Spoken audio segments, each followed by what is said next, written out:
നിയമപരമായി വിവാഹബന്ധം വേർപെടുത്താതെ ഭാര്യയെ ഉപേക്ഷിക്കുന്ന സർക്കാർ ജീവനക്കാരുടെ ശമ്പളം കുറയ്ക്കുമെന്ന് അസം മുഖ്യമന്ത്രി. ഇങ്ങനെയുള്ള ജീവനക്കാരുടെ ശമ്പളത്തിൽ നിന്ന് 20% തുക പിടിച്ചെടുത്ത് ഭാര്യയുടെ ബാങ്ക് അക്കൗണ്ടിലേക്ക് നൽകുമെന്ന് ഹിമന്ത ബിശ്വ ശർമ്മ പറഞ്ഞു.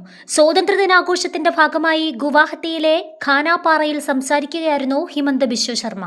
നിയമപരമായി വിവാഹമോചനം ചെയ്യാതെ ഉദ്യോഗസ്ഥർ ഒന്നിലധികം വിവാഹം കഴിക്കുകയോ മറ്റ് സ്ത്രീകളോടൊപ്പം കഴിയുകയോ ചെയ്യുന്ന കേസുകൾ സർക്കാരിന്റെ ശ്രദ്ധയിൽപ്പെട്ടതിനെ തുടർന്നാണ് ഈ തീരുമാനം. വിവാഹമോചന കേസ് കോടതിയുടെ പരിഗണനയിലിരിക്കുന്ന സമയത്തും ശമ്പളത്തിൽ നിന്നുള്ള ഈ തുക കുറവ് ചെയ്യപ്പെടും.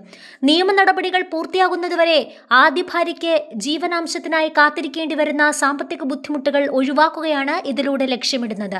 ഭാര്യമാർ നൽകുന്ന അപേക്ഷയുടെ അടിസ്ഥാനത്തിലായിരിക്കും ജീവനക്കാരുടെ ശമ്പളത്തിൽ നിന്ന് തുക ഈടാക്കുക.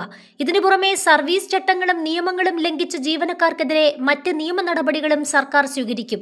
ഏകീകൃത സിവിൽ കോഡിലൂടെ അസം നേരത്തെ തന്നെ ബഹുഭാര്യാത്വം നിരോധിച്ചിട്ടുണ്ട്.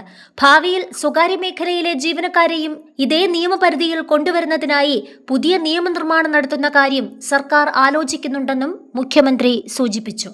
സമാധാനത്തിലും സുസ്ഥിര വികസനത്തിലും അടിസ്ഥാനമാക്കി അസം സ്വന്തമായ വികസന മാതൃക കെട്ടിപ്പടുക്കുകയാണ്. സംസ്ഥാനത്തെ യുവാക്കൾക്ക് സ്വന്തം കഴിവുകൾ പ്രകടിപ്പിക്കാൻ ഇനി പുറത്തു പോകേണ്ടി വരില്ല. ലോകമെമ്പാടുമുള്ള ആളുകൾ അവസരങ്ങൾ തേടി അസമിലേക്ക് എത്തുന്ന കാലം വിദൂരമല്ല. കഴിഞ്ഞ ഒരു ദശകത്തിനിടയിൽ സംസ്ഥാനത്തിന്റെ സാമ്പത്തിക മേഖല 3 ഇരട്ടിയോളം വളർന്നിട്ടുണ്ട്. സെമി കണ്ടക്ടർ നിർമ്മാണം, ബൈഹാട്ട, ചാരിയാലി, തേസ്പൂർ, 4-വരിപ്പാത തുടങ്ങിയ പദ്ധതികൾ അസമിന്റെ മുഖച്ഛായ മാറ്റുകയാണെന്നും മുഖ്യമന്ത്രി ചൂണ്ടിക്കാട്ടി. സംസ്ഥാനത്ത് ബാലവിവാഹം പൂർണ്ണമായും തുടച്ചു നീക്കുന്നതിനുള്ള പോരാട്ടം കൂടുതൽ ശക്തമായി തുടരും.